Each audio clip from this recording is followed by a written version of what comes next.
చీకటి కొంగలు అన్నీ కూడా భగవద్గీతను చేతిలో పట్టుకొని చిందులేస్తున్నాయి మా మీద దాడి చేయటానికి. భక్తి అంటే భామ పూజ, భజన అంటే వంటగదిలో జంట విన్యాసం అనుకునేటువంటి వ్యక్తికి భగవద్గీతలో మొదటి 2 అక్షరాలే అర్థమవుతాయి. భగగీత అనుకుంటున్నాడు, భగవద్గీత అనుకున్నాడంటే భగదలన రాక్షసానందుడు. దాని మీద మీరు మాట్లాడమా? యువతరం సులభంగా తెలుసుకోవటానికి, అర్థం చేసుకోవటానికి, ఆచరించటానికి సులభ శైలిలో రాసినటువంటి అత్యుత్తమమైనటువంటి పుస్తకం. ఈ పుస్తకాన్ని ప్రింట్ చేసి విద్యార్థులకు పంచాలా అన్నటువంటిది టీటీడీ మాన్యువల్లోనే ఉన్నది. మీరెవ్వరూ కూడా మీ హయాలల్లో చేయని పని నేను ఆ మాన్యువల్ని బయటికి తీసి భగవద్గీతను పిల్లలకి అందించేటువంటి కార్యక్రమం చెయ్యాలని నిర్ణయించుకున్నాం. ఆ పుస్తకాలు మేము బయటికి వచ్చిన తర్వాత ప్రింట్ అయి వచ్చినాయి. వాటిల్లో నాది ధర్మారెడ్డి గారి ముందు మాటలు చూసి భరించలేక, సహించలేక, ఓర్వలేక బిఆర్ నాయుడు గారు ఇసిరి ఆడబారేశారు. దీంట్లో ఏమున్నది అని. అదయ్యా వచ్చి నాకు చూసుకొని మా ఇద్దరి పేర్లు చించేసి నీ పేరు ఈవో పేరు వేసుకొని ఉండొచ్చు కదా. ఆ మాత్రం కూడా ఇంగిత జ్ఞానం లేదు నీకు. భగవంతుని యొక్క అంతరాత్మ రహస్యం యువతరానికి తెలియటానికి వచనంలో మేము ముద్రించినాం.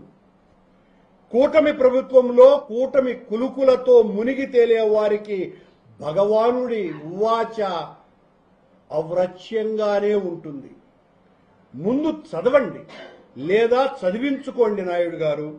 మీ బుర్రలో త్వర లేకపోతే అర్థమవుతుంది భగవానుడు రాసినటువంటి భగవద్గీత. మీ బుర్రలో త్వర్రుంది. మీరు మాట్లాడించినటువంటి వాళ్ళందరికీ కూడా ఆ త్వర్రున్న వాళ్ళ చేతనే ఈ భగవద్గీత మీద డిబేట్లు, ప్రెస్ మీట్లు పెట్టిస్తున్నారు. పుస్తకం చదవకుండా ఏముందో తెలియకుండా సారం అంటే గీతాసారం అంటే సారా అనుకొని, గీత అంటే ఒక అమ్మాయి అనుకొని మాట్లాడుకునేటువంటి పనికి మాలిన వాళ్ల చేత చీకటి రాయుళ్ల చిత్తం ఇలా ఉంటే చిత్తకార్త శునకలాగానే ఉంటుంది. మీరేదో ఆ పుస్తకాన్ని, భగవంతుడి పుస్తకాన్ని పట్టుకొని నన్ను, జగన్మోహన్ రెడ్డి గారిని విమర్శించితే మా విలువేమి తగ్గదు. మీ పతనం ఇంకా పాతాళానికి దిగజారుతుంది. అర్హత లేనివాడు అందలం ఎక్కితే 100 మాగదులు 100 మంది కావాలన్నాడంట ఒకడు. అలా ఉంది మన బొల్లేని రాజగోపాల్ నాయుడు గారి బల్లి పలుకు.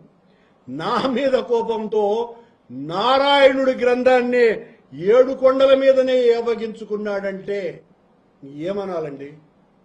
ఎంత దారుణమైనటువంటి విషయం. నిన్నటి మహాకావ్యం 18 పర్వాలైతే నేటి ఈ మహాకావ్యం 26 పేజీలే. ఇందులో భగవద్గీత సారమంతా ఉంది. ఇది నాయుడు గారికి సారం అనగానే సారా గుర్తుకొస్తే చేయగలిగింది ఏమీ లేదు. పనికి మాలిన వాళ్ల చేత డిబేట్లు పెట్టించి ఎంతమందితో మాట్లాడిస్తున్నాడో ఆశ్చర్యం.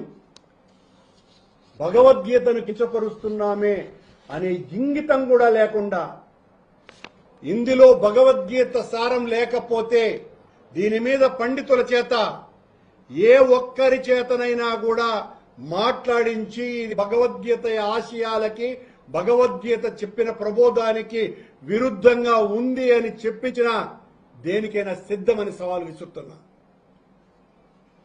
కావాలనే మీ ఇష్టం వచ్చినట్టుగా మీరు మాట్లాడి దానికి 50 కోట్లు ఖర్చు అయింది, అవినీతి అయ్యింది అని అక్కడికి ఆపకుండా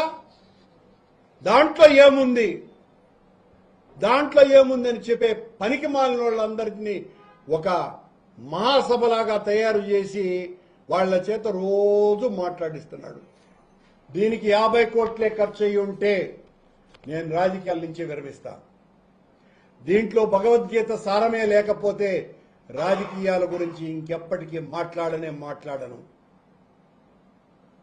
5 భాషలలో మొత్తం ప్రజలకందరికీ కూడా ఆ తర్వాత కూడా మరింతగా ఈ పుస్తకం నిరంతరాయం దేవస్థానం ప్రింట్ చేసి పంచుతూనే ఉండాలి అని దేవస్థానం ఎండోమెంట్ యాక్ట్ లో ఉన్నటువంటి చట్టంలో ఉన్న భాగం ప్రకారం టీటీడీ ఆ బాధ్యత తీసుకొని ప్రారంభించినటువంటి ఒక అద్భుతమైనటువంటి కార్యక్రమాన్ని మీరు మీ మీద పడిన కళంకాన్ని తుడుచుకోలేక శ్రీకృష్ణ భగవానుడి మీదే అపవాదు వేసినారు నాయుడు గారు. మీరు ఎందుకు ఇన్ని తప్పుల మీద తప్పులు చేస్తున్నారు? ఇన్ని అరాచకాలు ఎందుకు చేస్తున్నారు? ఇంత దైవద్రోహానికి ఎందుకు తలపడుతున్నారు?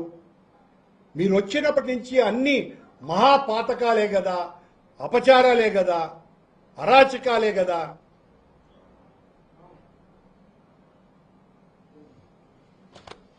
ఇప్పటికైనా సరే, ఇంక నేను మళ్ళీ పదే ఆయన రాజీనామా చేయాలని అడగటం కూడా దండగా. నువ్వు ఉంటే మాకు పండుగ. రోజు నువ్వు చేసే అరాచకాల మీద మా పోరాటం చేస్తూనే ఉంటామని సెలవు చేస్తున్నాను.